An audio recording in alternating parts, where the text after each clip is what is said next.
Hey there, everyone. My name is Ryan Schul. Welcome to my data science channel. I'm glad you're here. We are going to discuss the topic of commodities today. We're going to analyze commodity markets and do some analysis to see how these prices affect a bunch of different things, right? Like we'll do the analysis a few different ways, and I think you're going to find it's pretty interesting and pretty insightful too. So I use Yahoo Finance to get all of my data. I use this a lot for stock data, for ETF data, for commodity data, even for options pricing data. I've got a video I just put together. I'll probably push it out later today. If you even want to grab options pricing, Yahoo Finance is a great free resource for that as well. So it's really has a wealth of information and very useful types of financial metrics over there. So I use that one a lot.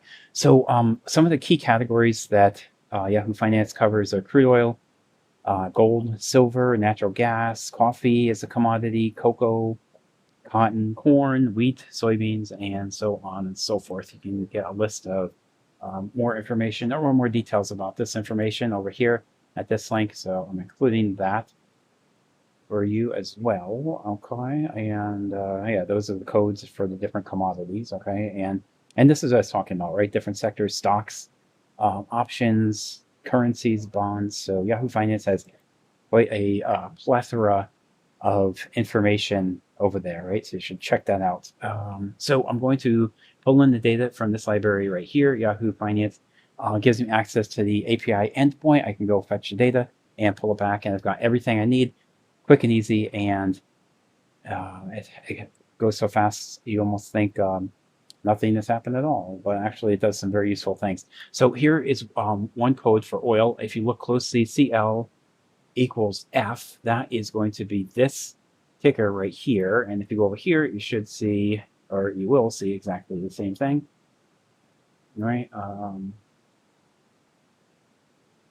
And which one was it? I forgot. Oh, yeah, CL. So if I do a search, CL equals F, should find that pretty easy. And there's one, but should be one before that. There it is. Okay, so crude oil. There you go. So that's how all these codes work. Okay, so once you have the code, you can fetch all this information right here, all these commodity prices. And when you look at this one right here, oil has ticker CLF, and we're looking backward in time, 5 years. Okay, so 5 years worth of data. And by the way, I think that's fine for some of these analysis. I think maybe 6 months to 12 months of time series now data is enough. Sometimes you want to go back further. A couple years could be sufficient. Sometimes you want to go back even further, like 5 or maybe even 10 years. I think in this case, I think 5 years makes sense. It's a little bit arbitrary. Maybe, if you don't need to do a really deep analysis, maybe a couple of years is fine. It's kind of a personal preference. But if you want to capture longer term trends, you really want to go back a little bit further in time. So I think in this case, 5 is appropriate, right? So pulling in the data here, we have the open, the high, low, volume of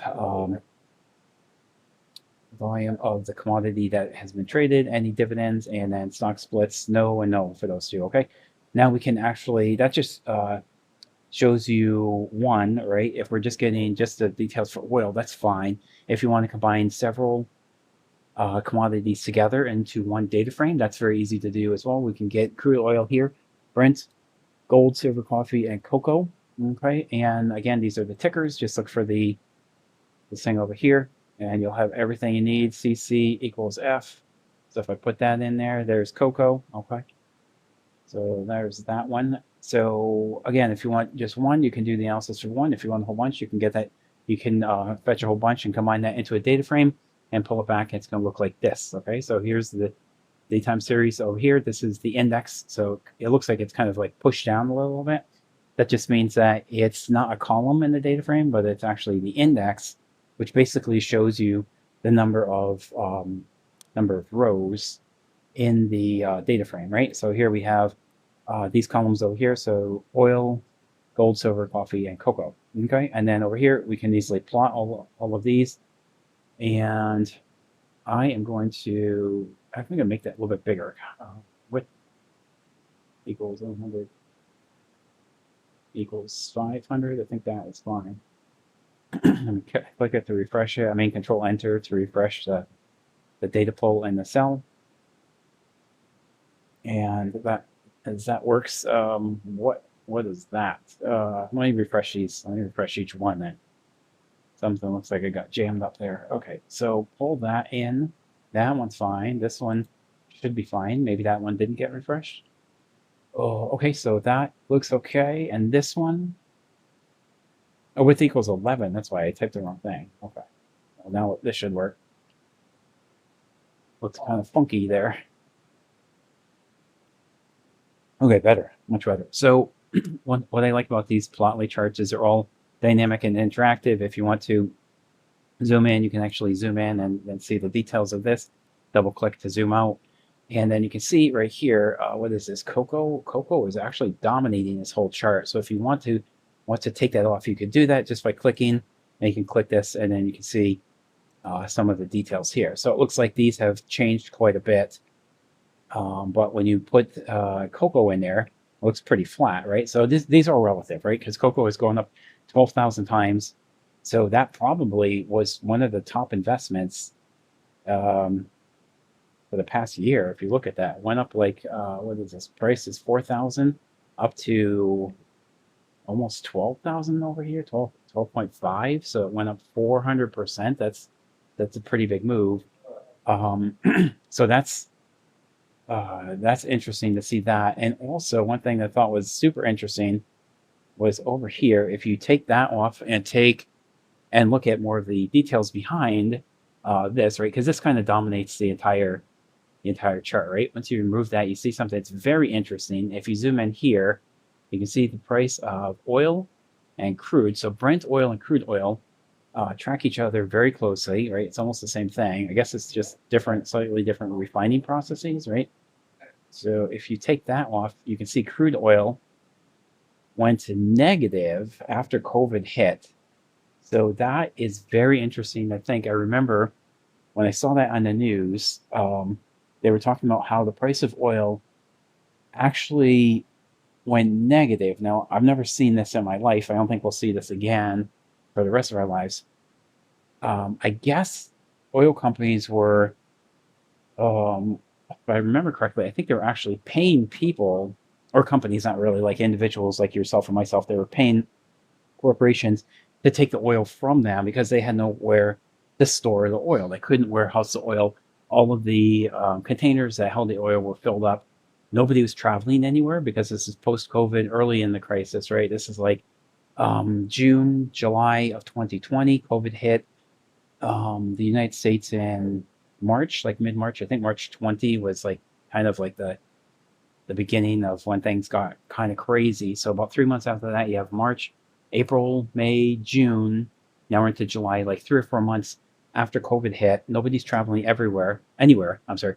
Everything was locked down. People were shut inside their houses, and the price of oil actually went negative because oil producing companies were paying corporations to take the oil off their hands because they couldn't shut down the pumps. It was too expensive and too complicated to shut down the pumps. So they kept pumping and pumping and pumping. They had all this extra oil and they were giving it away for free. They were actually not even free. They were paying people to take the oil. So I thought that was pretty interesting, right? So let me add these back in here and we'll continue with the analysis.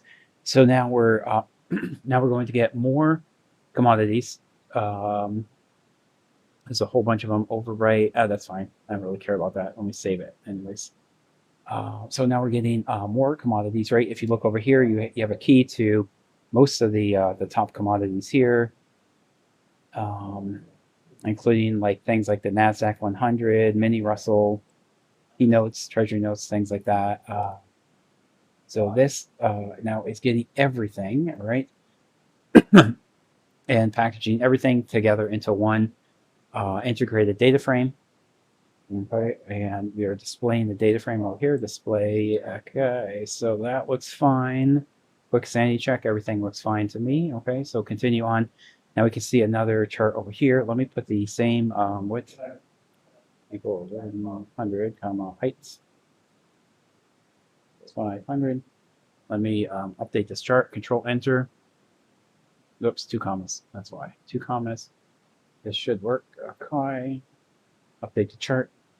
and see what this looks like. So we know cocoa commodity prices are rising due to a combination of factors, including shortages in West Africa, particularly, and Ghana and the Ivory Coast. So that's what's driving up the price of these cocoa prices. We saw that this kind of dominated the chart over here, right? So it's all supply and demand, guys. Everything comes down to supply and demand.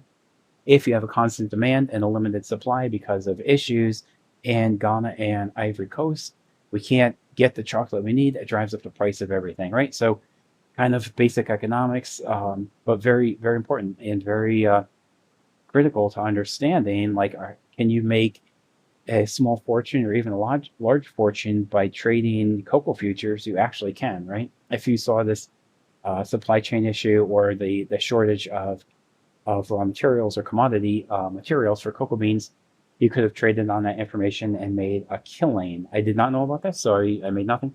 But anyways, when you analyze these commodity markets and start to build these charts and look at this data, you can start to get these insights, figure out what's going on, and make a killing doing it. Okay, so everything is integrated into one large data frame. We have all the commodities here right at our fingertips. So I think that is pretty useful. Let us go ahead and create a forecast. I want to look at one single commodity. You can look at multi. I think one by one is more meaningful, and the purpose is going to be more impactful for any end stakeholder that you work with. Like, this chart is kind of important and tells an interesting story.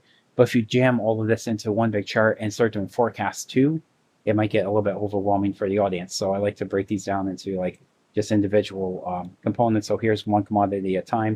If you want to plot everything, initially I think it's fine. When you start to do analysis like this forecast over here, we're trying to forecast what the future price of gold is. You probably want to break it out a little bit different. So here's the forecast we're using. Profit for this, it is put out by Meta. It used to be called Facebook. Now they call themselves Meta. So thanks for that, guys. Thanks for the free gift. That was nice. And if you go over here, you can see sort of the forecast. So the red is the actual trend. We're into what was the March 18th. So right here. So the forecast starts tomorrow.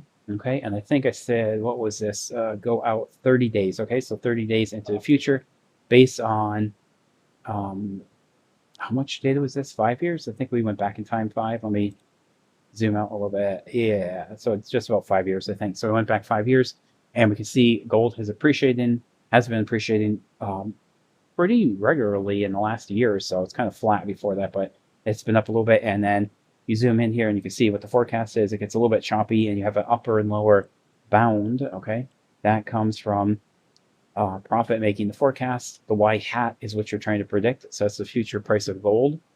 Today is March 18, so it's producing a forecast for tomorrow, the day after, day after, day after that, and it goes out for 30 days, right, until mid-April. So mid-April, we could, according to profit, we could expect this to increase a little bit and actually make a profit on this gold. So profit is more like the kind of profit that's telling the future. It's not profit on your stock data, but if profit is right, if this profit forecasting tool is right, then we can actually make a small profit on this gold commodity. Then, of course, if you want to put in any other symbol like cocoa or oil or something, you just pick the appropriate symbol, you pop that in here, and you can do your analysis into the future.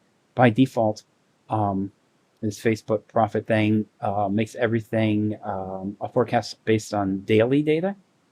Okay, so that's why we're seeing that. And let me see if I can just get that a little bit bigger. What equals 700 equals 500. And rerun the analysis. Okay, and here again, gold for the next 30 days. Again, we're expecting the uptick in gold prices, right? So today's March 18th, and profit is telling us it's going to be up for the next month. So starting on the 19th, that's tomorrow, and then going to 3,085 per ounce of gold. I think that's the metric here.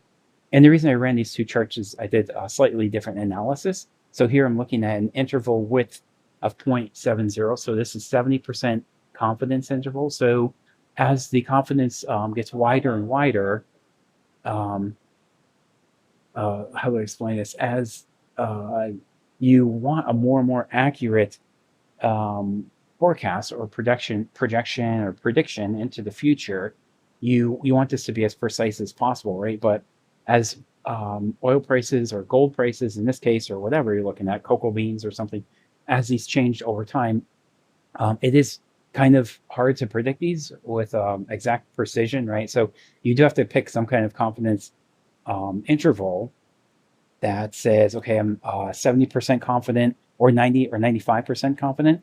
But then, it's going to shrink more and more as you become more and more confident because that's just going to be a harder target to hit. So over here, I use an interval of 0.95, 95% confidence interval, right? So this graph is going to be a little bit tighter, a little bit cleaner than this 70% down here. Okay, it's going to be a little bit more diffuse and spread out. Okay, and then I have my notes. The higher the confidence interval, the wider the range. So the larger the gap between the upper and lower. You can see the gap right here. Right, it's kind of like a little bit different shade. I think the upper is dark blue. Right, if I zoom in, let me get in there. If I zoom in, it's just kind of almost the same thing. But I think the upper bound is a little bit darker and the lower bound is a little bit lighter. Right, so that is your confidence interval. Let me do this one more time. Reset the chart. So where'd that go? I had some notes there. Oh, the chart was rebuilt. Yeah. So as the confidence interval gets wider and wider, then the gap between the upper and lower bounds increases, right? And as the confidence interval shrinks down here, so here is 95%, here's 70%. The narrower the range, the smaller the gap between the upper and lower thresholds that you see in that chart. Okay.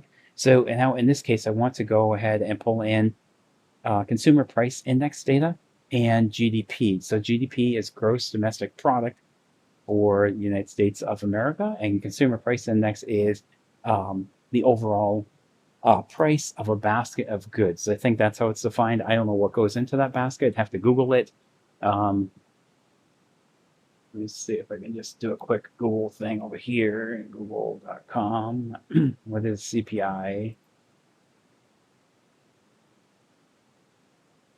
In economics, consumer price index measures the average change over time for a basket of goods. That's exactly what it says. Okay, so I thought I would define it a little bit more elegantly. I guess it's just a basket of goods. But basically, I think these are things that you can get in a grocery store, and the CPI will track how these prices change over time. So probably eggs, milk, some kind of dairy products, maybe bread, cereals, meat, fish, things like that. How these change over time is captured in the CPI, and gross domestic product is the productivity of the United States of America. And I think these are exports, right? What is GDP? GDP in economics. GDP is the total monetary value of final goods and services within a country's borders during a specific period, typically 1 year. Okay, so the reason I'm talking about this is because I want to get some benchmarks to compare these general price fluctuations over time. The GDP is how productive the country is in terms of its goods and services that it produces within the borders of the country within 1 year, right? And CPI is the consumer price index. And again, that's the price of things, I think typically at the grocery store, maybe even other things, maybe cars and televisions. I forgot how that was defined, but you can Google it, you can find it. Anyways, I'm just looking for a couple of proxies that I can use to try to determine is there some kind of causation between commodity prices and GDP and CPI, or is there no correlation whatsoever? Like, do these kind of move together, or do they move completely independent of each other? Okay, so that's what I'm going to look at here. I'm going to refresh the data. And by the way, I'm sharing all this data with you guys, so you don't have to take notes or try to write this down, right? I am going to go ahead and export this. I can actually do it right now. I'm going to export this and then share all the source code with you guys, okay? So now we have all of our commodities tightly integrated over here into this data frame. And I'm going to add in the CPI and the GDP, see if there's any kind of relationship between all of these commodities that we're looking at, whether it's cocoa or sugar, or oil or gold or whatever, and CPIs and GDPs. Okay, so we're going to look at this with a economic lens. Okay, so I am going to just take a quick display of the data frame. That looks fine. CPI is coming in. There's my CPI. There's my commodities. Merge everything together over here. Okay, and you see a couple nans at the beginning. I think it's actually merging on date, and I guess we didn't have those at that specific point in time. Let me see how that's done over here. Merge, merge, merge. Okay, converting it. And I was just merging into the existing data frame. Okay, so pretty simple type of merge here. And then we can look at this commodity prices versus inflation. Now this GDP kind of dominates the whole chart. If I take that off, we have more interesting kind of drill down look at this. This is the price of gold over time. If we take that off, we see just the CPI. So the CPI is actually very flat. Crude oil kind of bounces a little bit, but gold bounces around a lot more, and GDP bounces around not quite as much. GDP, by the way, comes out annual. That's why they have these kind of like step up, step ladders or step stones. It looks like a staircase going up. That comes out only annual. We don't have these daily prices like we have for these other things. And I think this is interesting too. This is a crude price. This is what I mentioned before when oil actually went negative and the oil companies were paying people to take the oil. I don't think we'll ever see that again in our entire life, but definitely interesting to be alive at that point in time and to see these kind of things. So in my notes, I have CPI and GDP are reported monthly and quarterly. Commodity prices come out daily, right? So all year long. That's why you see this kind of step up here. If it comes out quarterly, then it is what it is, right? You're not going to see these little fluctuations bouncing around like you see with the gold and the oil, because these are daily prices, right? Get rid of this guy. Where is it? Oh, that. And you can see it's kind of choppy, right? And that's kind of steppy, kind of stepping up. So CPI comes out monthly and GDP is quarterly, okay? And let me actually refresh my page here. Save it too. Let me save it and then do the refresh.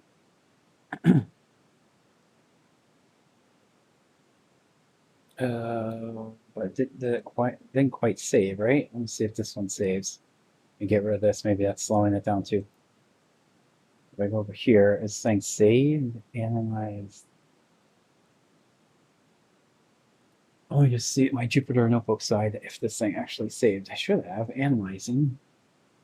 Like everything's running slow. I have to reboot my machine after this thing is done. Analyzing, I'll go down, Yeah, 20 seconds. Well, it said it's saved, so I'm going to trust it and refresh this thing.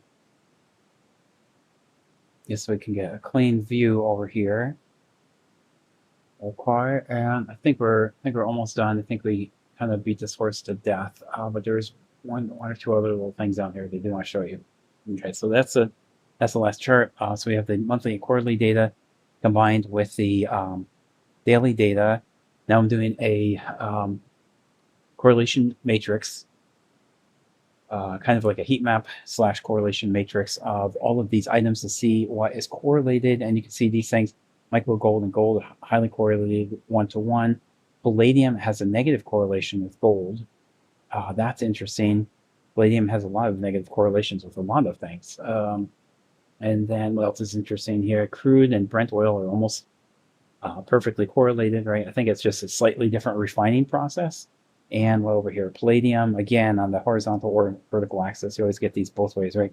So this is highly uncorrelated with most of these commodities over here. So palladium is very low correlation, no correlation with these. So in the last step here, I want to take all this data and look at the p-values and the correlations of all these commodities together, right? So Control Enter to refresh this.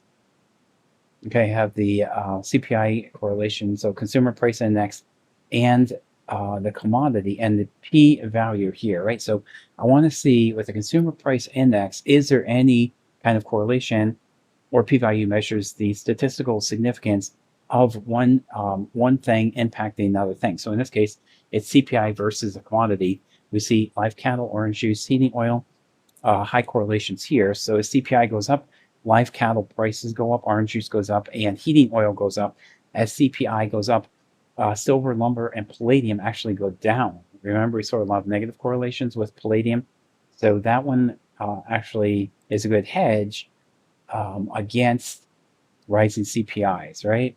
So I have a couple more things in my notes here.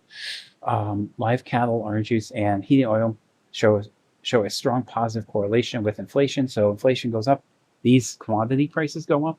Gold and platinum are historically good protectors against increasing CPIs, but they actually have a weak correlation with the CPI. So when people say go for gold, go invest in gold, that's not really necessarily true. That's kind of like a mistake. If you hear somebody say that, that is not a good hedge against rising CPIs. Now, in this high inflation environment, you see the CPI going up. You go to the grocery store every day, you see the prices increasing. And for big ticket items like cars and refrigerators, the prices keep going up all the time, right?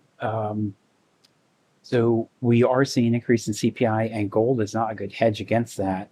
But palladium, lumber, and silver show a negative correlation, meaning they actually decline when inflation rises, and when inflation falls, then these increase in price. So with the higher inflation environment that we see right now, you would not invest in palladium, lumber, and silver. But if you want to make some money, you can buy cattle futures, orange juice, and heating oil. Okay, so rising CPI, rising prices, rising inflation, increasing cattle prices, orange juice, and heating oil. And that's pretty intuitive if you think about it. Like the price of beef at the grocery store is going up, right? Inflation is going up, CPI is going up, orange juice in the grocery store is going up, right? You see these things. It's pretty obvious if you think about it for just a moment. Price of wheat is going up. You go to the grocery store, bread is more expensive, oil is more expensive, right? Corn is more expensive. All these things, coffee, cotton, almost everything. Now this has lower correlations, but almost all these things increase when the CPI increases, right? But these actually decrease in price when the CPI goes down. So you wouldn't invest in these three anytime soon. These are probably the top three investments right here if you have some disposable income to throw behind this. And the last thing I have here is just another heat map, just a quick visual, just showing the CPI correlation with the commodity prices, with palladium being negatively correlated with CPI, and live cattle prices being positively correlated, almost 1-to-1, 95% correlation. That's very high. That's very statistically significant. So that's it, guys. In a nutshell, now analysis of commodity markets and the impact on GDP and CPI. Focus mostly on CPI. If you want to unplug that and plug in the GDP, just go for that. It's a quick switch. You can do that all by yourself. Okay. So hopefully that was useful and interesting, and hopefully you got a couple things out of that one. And that's it. I'm going to wrap it up, and I'll see you in the next video. Goodbye.